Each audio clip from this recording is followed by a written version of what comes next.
So, Efeso chapter 6, verse 1 to 3. Mga anak, sundin nyo ang inyong mga magulang sapagkat ito ay... Ulit. Okay. Tingnan nyo sa Bible nyo ha, kung tama. Okay. Ulit. Efeso chapter 6, verse 1 to 3. Mga anak, sundin nyo ang inyong mga magulang, alang-alang sa Panginoon, sapagkat ito ay nararapat. Igalang nyo ang inyong ama at ina. Igalang nyo ang inyong ama at ina. Ito ang unang utos na may kalakip na pangako. Ganito ang pangako. Ikaw ay giginhawa at lalawig ang iyong buhay rito sa lupa. Ayun, praise God! Palakpakan natin sa Ate Jaja, dali! Praise God! Chapter 6, verse 1 and to 3. Thank you, Ate Jaja! Galing! So, next. Sinong next? Gustong next? Wendy, ikaw. Si Jail. Go, Jai. Jail. Dali. Go, Jail. Wait, di po muna. Si Wendy sa ulo na ni Wendy eh. Nagsaulo siya kanina. Ano natin to? I-document natin to. May day. Documentary. Layo. Ate Wendy. Efeso chapter 6, verse 1 to 3. Okay. Mga anak, sundin ninyo ang inyong mga magulang, alang-alang sa Panginoon sapagkat ito ang nararapat. Igalang mo ang ama at ina. Igalang mo ang iyong ama at ina. Ito ang unang utos na may kalakip na pangako. Ganito ang pangako. Ano nga yan? Giginhawa. Ikaw ay giginhawa at lalawig ang iyong buhay dito sa lupa. Ayun, praise God. Palakpakan natin si Ate Wendy. Tapos sa si Ate Wendy, nakahinga na si Wendy. JB. Okay. Sunod na tayo. Sige. Ate JB. Kuya JB. Okay lang kahit hindi. Efeso chapter 6, verses 1 to 3. Wow. Tama, verses. Oo nga, di ko. Verses ka, okay. Mga anak, sundin nyo ang inyong magulang. Ulit. Efeso chapter 6, verses 1 to 3. Mga anak, sundin ninyo ang inyong magulang, alang-alang sa Panginoon, sapagkat ito ang nararapat. Igalang mo ang iyong ama at ina. Ito ang unang utos na may kalakip na pangako. Ganito ang pangako. Ikaw ay giginhawa at lalawig ang iyong buhay dito sa lupa. Yun, praise God, galing. Thank you, JB. Galing. Jail. Ano yun? Efeso chapter 6, verse Nasarado ko yung 1 to Bible. 3. Okay. Mga anak, sundin nyo ang inyong magulang. Alang-alang ng Panginoon. Sapagkat ito ay nararapat. Igalang mo ang iyong ama at ina. Ito ang unang utos na may ano ba yun? Kalakip. Kalakip na may pangako. Ganito ang pangako.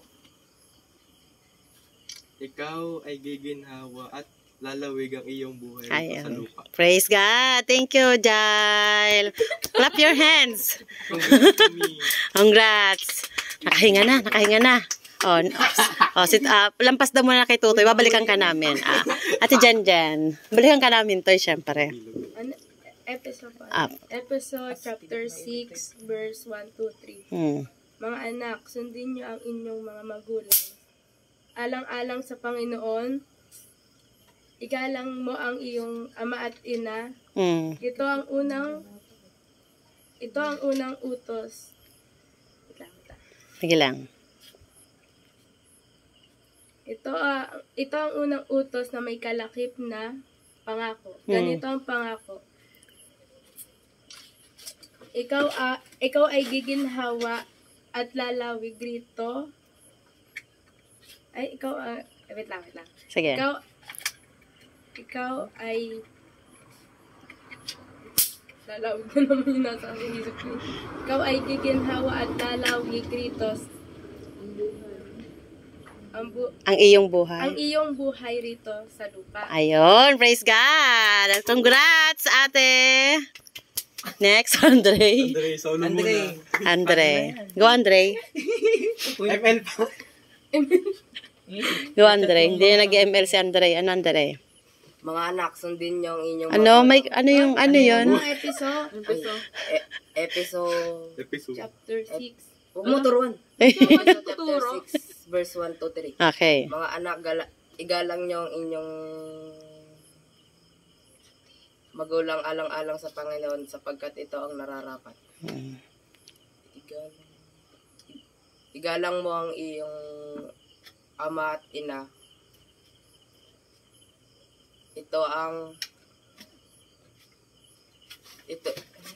unang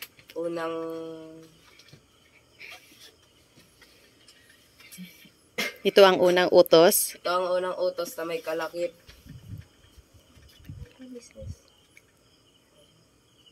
na may kalakip na ano? Na pangako. Ganito ang pangako. Ikaw ay giginhawa sa at lalawig ang iyong buhay rito sa lupa. Ayun! Congrats, Andre! Praise God. Next, Totoy. Go ahead, Toy. You can do it. Get this video. Okay. Hindi ko maano. Okay. Episode chapter 6 verse 1 to 3. Okay. Mga anak, sundin ninyo ang inyong magulang sapagkat ito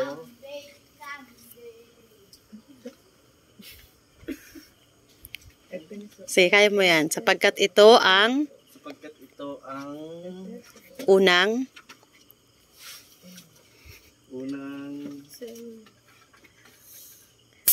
sapagkat ito ang unang utos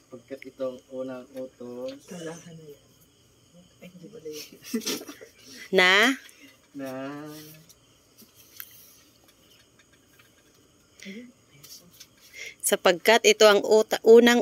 sapagkat ito ang unang utos. Sige, kaya mo yan, Toy. Sapagkat ito ang unang utos na may kalakip. Okay, sige, tuloy mo. na may kalakip.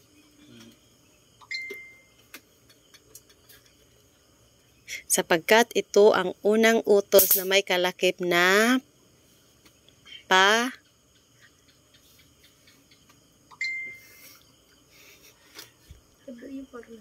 Sige, buklatin mo muna to. Dali, saglit.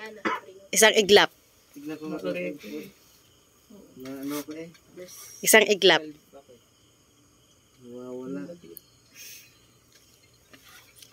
Yung buhay na sa ilalim.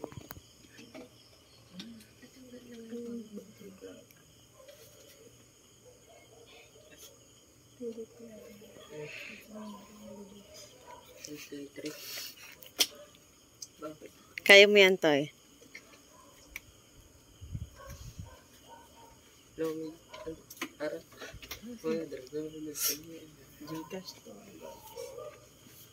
Okay?